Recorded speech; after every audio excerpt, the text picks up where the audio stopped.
Hi అండి. ఈరోజు పిల్లలకి ఎంతో ఇష్టమైన చికెన్ ఫ్రైని చూద్దామా? ముందుగా బోన్లెస్ చికెన్ తీసుకుని అందులో కొంచెం సాల్ట్, కారం, గరం మసాలా, అల్లం వెల్లుల్లి పేస్ట్, 1 టేబుల్ స్పూన్ ఆయిల్ అన్నీ వేసుకుని బాగా కలుపుకోవాలండి. చికెన్ ఎక్కువసేపు నానితేనే టేస్ట్ అనేది చాలా బాగుంటుంది. వేగేటప్పుడు త్వరగా వేగుతుంది. మ్యాక్సిమం 1 అవర్ అన్న నానబెట్టుకోవాలండి చికెన్ని. కారం అంతా కలిసేలాగా బాగా కలుపుకొని మూత పెట్టుకొని 1 అవర్ నానేద్దాం.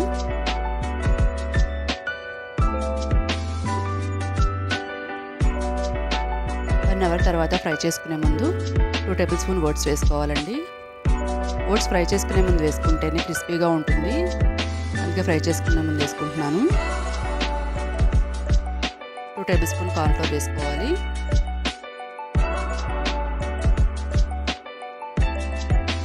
ఓట్స్, కార్న్ఫ్లోర్, చికెన్ అన్నీ బాగా కలిసేలాగా అంతా ఒకసారి కలుపుకోవాలండి.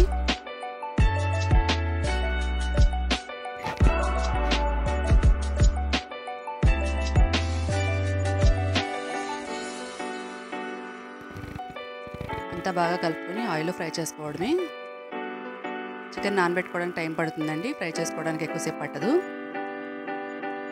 ఆయిల్ బాగా హీట్ ఎక్కిన తర్వాత మటన్ మీడియం ఫ్లేమ్లో పెట్టుకొని ఫ్రై చేసుకోవాలి. అయితే లోపల పచ్చిగా ఉండి పైన త్వరగా వేగిపోతుంది. టేస్ట్ అంత బాగోదు. ఒక్కొక్క పీస్ అలా వేసుకొని ఫ్రై చేసుకోవాలి.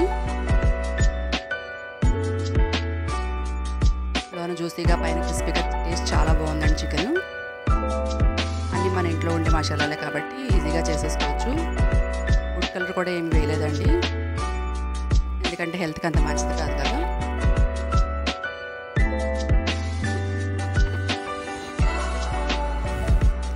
ఇంట్లో ఉండే వాటిని ఇలా సింపుల్గా చేసేసుకోవచ్చు అండి.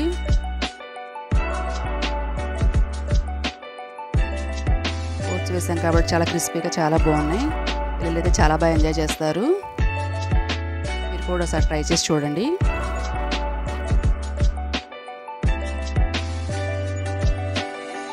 అచ్చం కేఎఫ్సీ చికెన్ లాగా క్రిస్పీగా చాలా బాగుంది. అంతేనండి. సర్వింగ్ బౌల్లో తీసేసుకుందాం. పైన నిమ్మరసం పిండుకొని కొంచెం ఉల్లిపాయ వేసుకుని తింటే టేస్ట్ చాలా బాగుందండి. మీరు కూడా ఒకసారి ట్రై చేయండి. ట్రై చేసి నచ్చితేనే లైక్ చేయండి, షేర్ చేయండి, సబ్స్క్రైబ్ చేయండి. Thanks for watching.